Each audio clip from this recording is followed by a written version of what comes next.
The alarm shrieked through Deck 7 before anyone had time to think. Sergeant Elena Vasquez was already running. She had been eating cold rations in the medical bay when the signal came through. 3 short pulses on the emergency band, followed by a sound she had never heard before, something between a scream and a frequency that made her back teeth ache. She grabbed her trauma kit without looking, muscle memory carrying her through the corridor before her brain caught up with her legs. The Veltari ship was not designed for humans. The ceilings were too high, the floors slightly convex, the lighting a deep violet that made everything look bruised.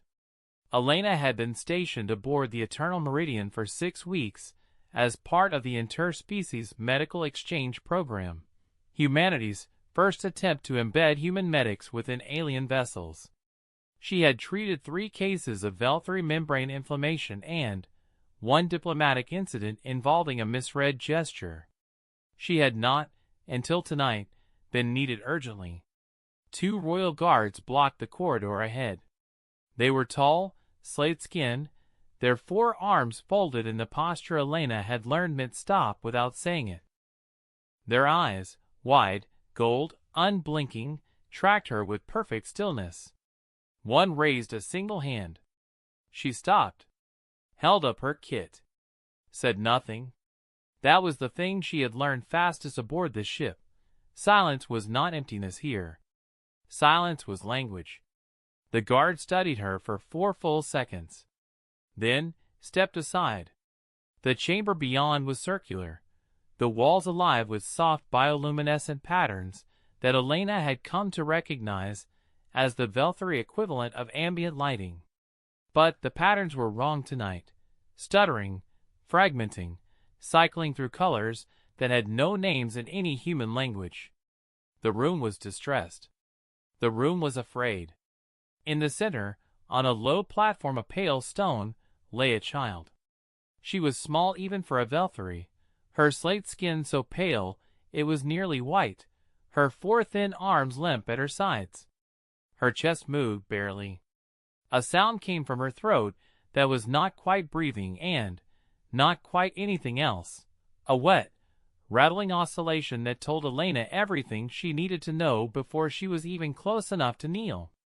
Fluid in the upper respiratory channel. Obstructed membrane. The secondary circulatory node, visible as a faintly pulsing ridge below the child's left collarbone, was flickering. Elena did not look up to confirm who else was in the room. She already knew. She had felt it the moment she crossed the threshold, a presence so absolute it changed the air.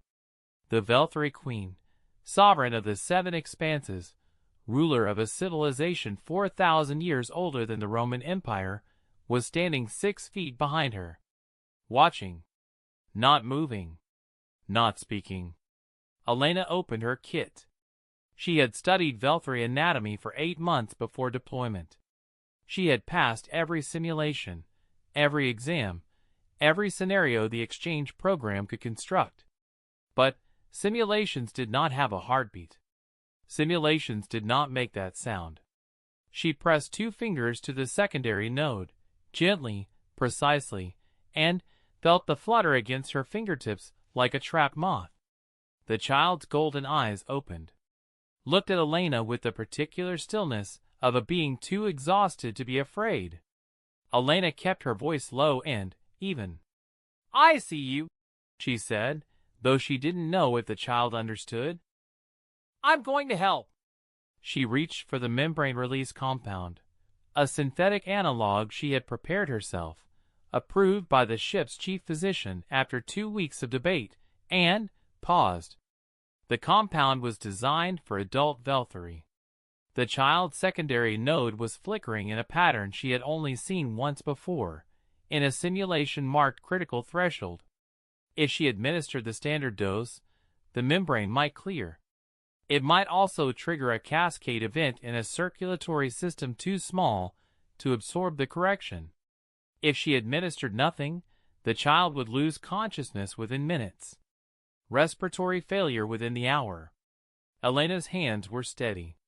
Her mind was the opposite of steady, running calculations with the ferocity of a system under siege, pulling from every hour of study, every simulation, every note she had ever made at 2 in the morning when she couldn't sleep because she'd been worried exactly about a moment like this one. She drew 40% of the standard dose, adjusted the delivery pressure to account for body mass, added a secondary compound that would slow uptake, buying time, buying margin, buying the seconds that might make the difference. The room was completely silent except for the child's fractured breathing. Elena looked up for the first time since she had entered the chamber. The queen stood at the edge of the platform. She was tall enough that Elena, even kneeling, had to tilt her head back to meet her gaze. The queen's face was still, perfectly, terrifyingly still, but her secondary nodes, visible at her throat and wrists, were pulsing in rapid, irregular patterns. Elena had read enough Velthari physiology to know what that meant. She was watching her daughter die. And she was holding herself together by force of will alone. Elena looked back at the child. She administered the compound. The first 30 seconds felt like a year. Elena kept 2 fingers on the secondary node and watched the flutter. The Velthari chief physician, Healer Soren, had arrived silently and was crouched on the opposite side of the platform, his instruments extended, his 4 eyes moving between his readings and Elena's hands with an expression she had learned to read as concentrated alarm. He had not spoken. He had not interfered. He was watching her work with the focused attention of someone deciding whether to intervene, moment by moment, choosing each time not to. That was its own form of trust. She felt it like pressure. The flutter did not stop. But it changed, the irregularity smoothing, the intervals lengthening, the rhythm finding something closer to pattern. Elena counted. 8 seconds. 12. 15. The child exhaled. It was a real exhale, full, unobstructed, the first one Elena had heard since entering the room. The wet, rattling oscillation in her throat softened to a low hum, then quieted entirely. The bioluminescent patterns on the wall shifted, almost imperceptibly, toward a steadier cycle. Soren lowered his instruments. His posture changed in a way that had no human equivalent but that Elena had seen once before at the end of a successful surgery and recognized as relief. She didn't move her hands yet. She kept counting, kept watching the node. The child's golden eyes, still open, were clearer now. She looked at Elena the way children look at strangers who have done something they don't fully understand, with open, unguarded attention, the kind adults spend their lives learning to suppress. Then, the child did something Elena had not expected. She raised one thin hand and placed it over Elena's. The touch was light as paper. The gesture was unmistakable. Behind Elena, the queen moved for the first time since she had entered the room. Elena heard the step, a single step, deliberate, the sound of it carrying weight that had nothing to do with physical mass. She did not turn around. Her job was not finished. The node was still stabilizing. The compound needed another 4 minutes to complete its uptake cycle, and, for minutes was 4 minutes, whether a queen was watching or not. But she felt the shift in the room. The air pressure changed. The quality of silence changed. Something that had been held taut by force of will and controlled terror was beginning, very slowly, to release. Soren met her eyes across the child's body.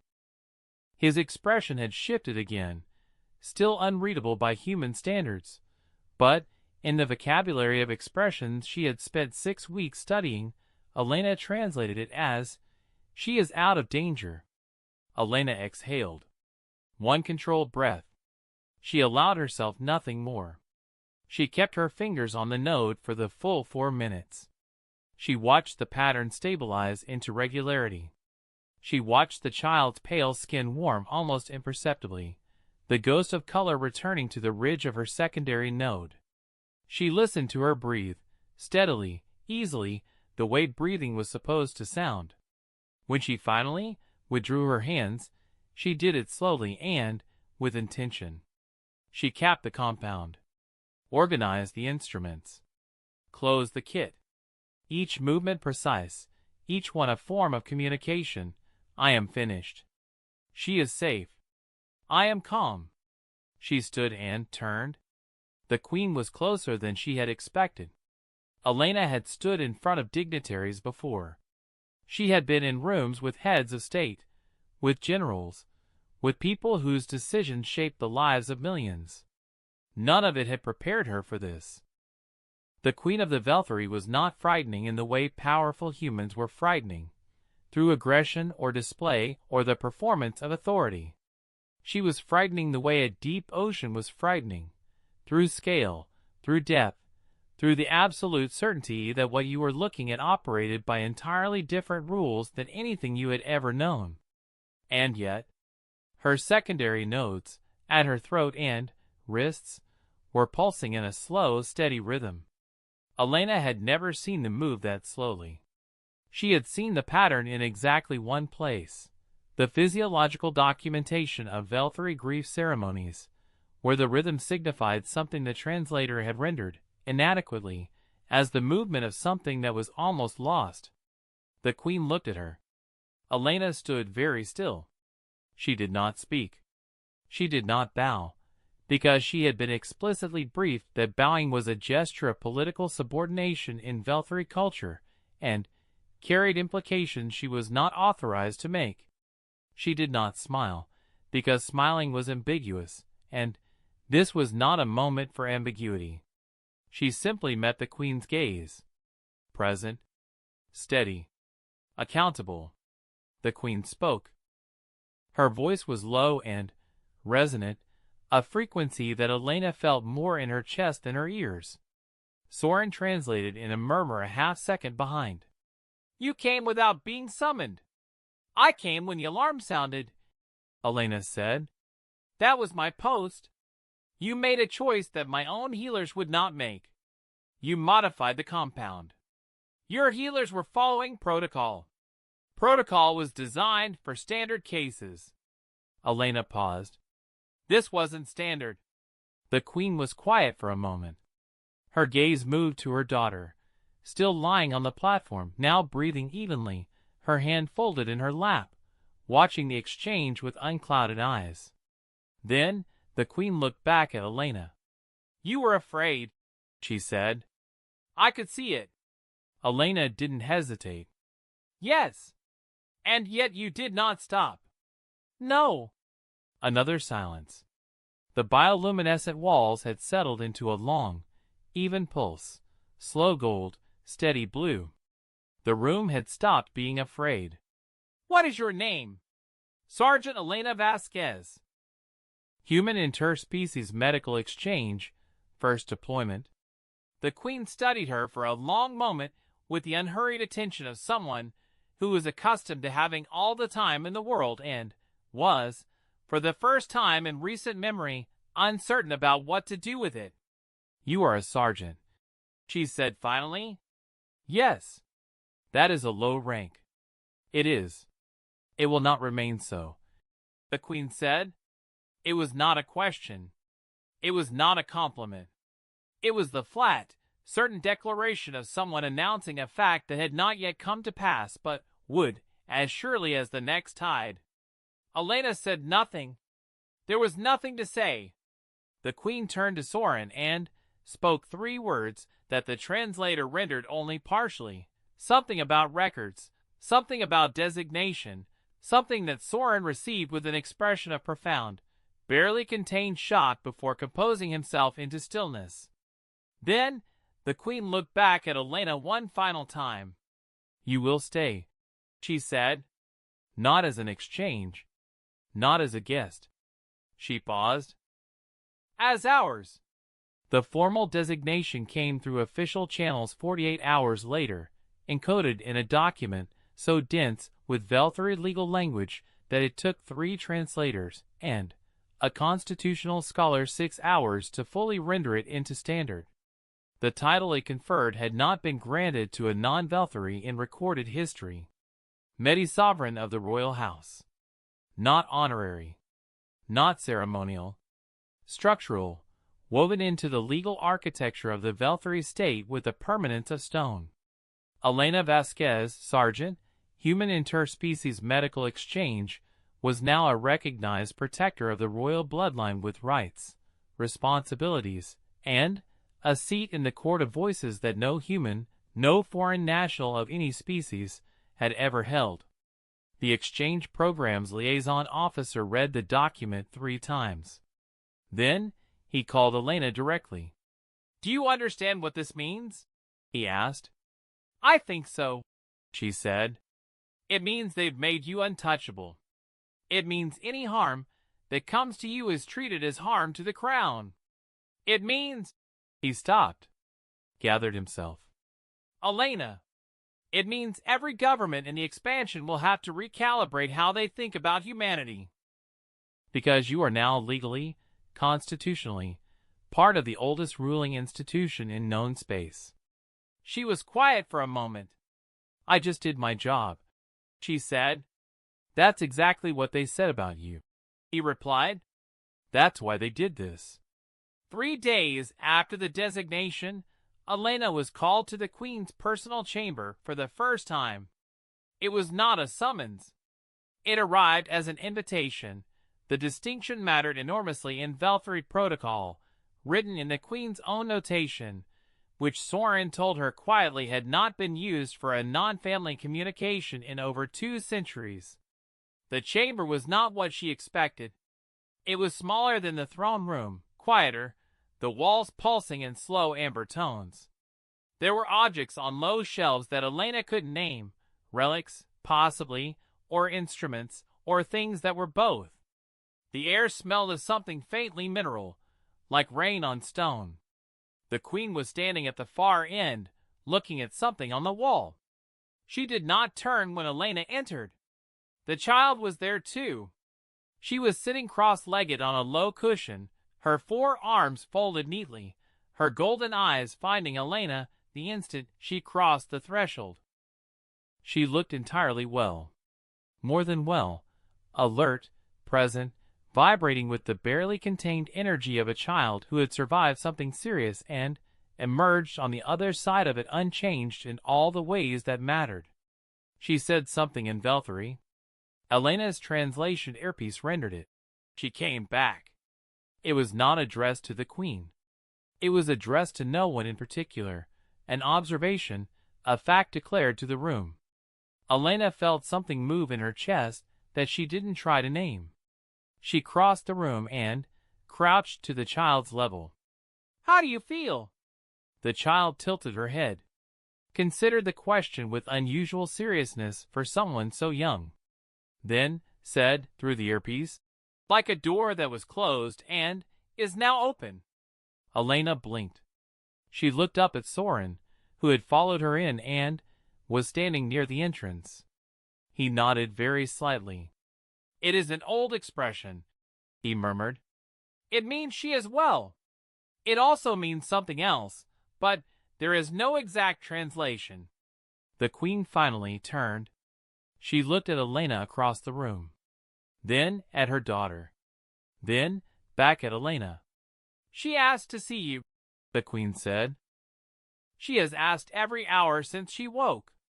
Elena didn't know what to say, so she said nothing. The Queen moved to the shelf and took something from it, a small object, no larger than Elena's fist, made of dark material that seemed to absorb light rather than reflect it. She crossed the room and held it out. Elena looked at it without reaching for it. "Take it," the Queen said. "It is not symbolic. It is a key." "To what?" "To the archive below this chamber. No one outside the royal family has ever entered it. It contains every medical record, every physiological study, every treatment history for my lineage going back 11,000 years." Elena stared at her. "You are now our Medi-Sovereign," the Queen continued. "That archive is yours to study, to use, to protect. If you are to guard this bloodline, You must know it. Elena took the object. It was warm in a way that stone shouldn't be. There is one condition, the queen said. Name it. You do not share what you learn. Not with your governments. Not with the exchange program. Not with your superiors. A pause. What is in that archive is given to you in trust. Not as intelligence. Not as data. As responsibility. Elena weighed the object in her hand. Weighed everything it meant. Everything it would change. The program directors who would want reports. The military analysts who would ask questions. The diplomatic machinery that would see this as leverage and call it an opportunity. She thought about the child's hand over hers. The weight of it. Light as paper. She thought about the queen standing over her dying daughter, holding herself together with nothing but will. She looked at the queen. I understand, she said. The queen studied her. The nodes at her throat pulsed, slow, deliberate, the rhythm Elena had come to know. Yes, the queen said quietly. I believe you do. The child made a sound, short, bright, unmistakably pleased, and reached up to touch the edge of the object in Elena's hands. Just a touch. Just a moment of contact. Elena looked down at her. The child smiled, or did whatever the Veltri equivalent of a smile was, the slight widening of the eyes, the relaxing of the brow ridges, and said one word through the earpiece. Stay. The room was quiet. The walls pulsed their long, slow amber.